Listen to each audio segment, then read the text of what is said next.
가락시장에 농산물을 출하하려면 출하자 신고를 해야 한다는 게 현행법에 규정된 사항입니다. 하지만 강제성은 없는 규정이어서 그동안 이행 실적에 한계가 있었는데요. 이에 서울시 농수산식품공사는 이달까지 계도 기간을 거쳐 미신고 출하자의 농산물을 수탁 거부 조치하기로 했습니다. 손현진 기자가 보도합니다. 앞으로 서울 가락시장에 출하하는 농민 가운데 출하자 신고를 하지 않는 사람은 수탁 거부에 처해질 수 있습니다. 18일 서울시 농수산식품공사는 가락시장의 출하자 신고 이행률을 높이기 위한 단계적 조치를 시행하고 있다고 밝혔습니다. 현행 농수산물 유통 및 가격 안정에 관한 법률, 즉 농안법에 따라 도매시장에 농산물을 출하하려는 사람은 출하자 신고를 해야 합니다. 12년 전인 2009년 도입된 제도지만 여전히 전체 신고 대상 출하자의 20에서 30%가량이 미신고로 추정된다는 게 서울시 공사 측의 설명입니다. 이에 서울시 공사는 이달 31일까지 제도 홍보와 계도에 나서기로 했습니다.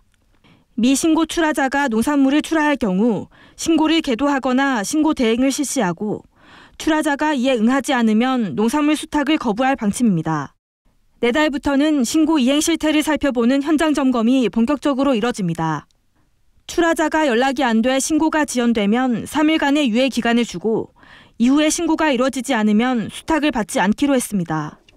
다만 미신고 출하자 본인이 직접 신고하기 어려운 경우에는 지역 농협이나 출하처의 도매법인, 중도매인을 통해 대행 신고를 할 수 있도록 했습니다. 신고 이행에 강제성을 더하는 이번 조치에 대해 농민들 사이에서는 그 필요성에 공감한다는 반응이 나옵니다. 이력을 확실하게 이제 하는 차원으로 좀 엄격할 필요성도 있다. 다만 이 부분으로 인해서 제도가 안착이 될 때까지는 계도 기간과 홍보가 필요하다. 농산물 유통 이력이 확인이 안 될 수 있어서 필요하다 생각을 해요. 강제를 했을 때 실제 농가한테는 별 피해나 이런 건 없어요. 그동안 출하자 신고가 제대로 되지 않으면서 농산물 출하 동향을 파악하는 데 어려움이 있었다는 지적입니다. 또 잔류농약검사에서 적발된 농산물을 출하한 사람의 신원을 몰라 사후 조치가 제대로 이뤄지지 못하는 문제도 있었습니다. 여러 가지 문제가 노출되더라고요. 안전성 검사라든지 출하자가 실적을 얼마나 냈는지 관리가 안 되는 거예요. 허술했던 출하자 신고 제도가 보다 엄격히 추진되면서 국내 최대 농산물 도매시장의 거래 투명성과 신뢰성이 향상될 것으로 기대됩니다.